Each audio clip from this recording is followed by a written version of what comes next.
బహుకాలము నుండి ఆ స్థితిలో ఉన్నాడని ఎరిగి, ఏ స్థితిలో ఉన్నాడట? లెగలేని స్థితిలో ఉన్నాడట.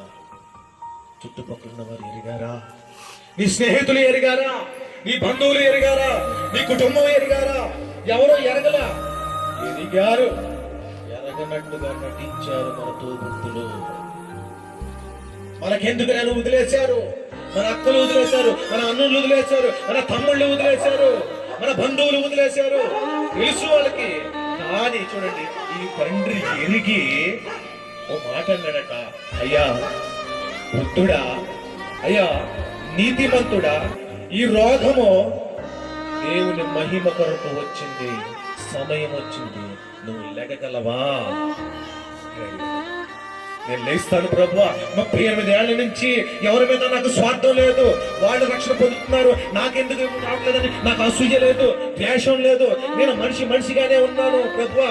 ఎప్పటికైనా నాకు రక్షణ వస్తుంది. నన్ను తీసుకెళ్లే మహాగణుడు, మహానుభావుడు ఎవరో ఒకరు వస్తారు. ఈ భూదిగంతల నివాసంలో ఈ సృష్టిని కలిగించిన ఆ యొక్క ఘనుడు వస్తాడు అనుకున్నాను. ఆ మహానుభావుడు నువ్వే.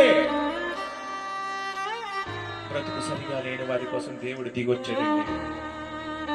జీవితంకో మార్గాలు తిరిగిన వాడికి దేవుడు దిగొచ్చాడండి. మరి నీ బ్రతికే శిథిలం అయిపోతే దేవుడు సరిచేయడా?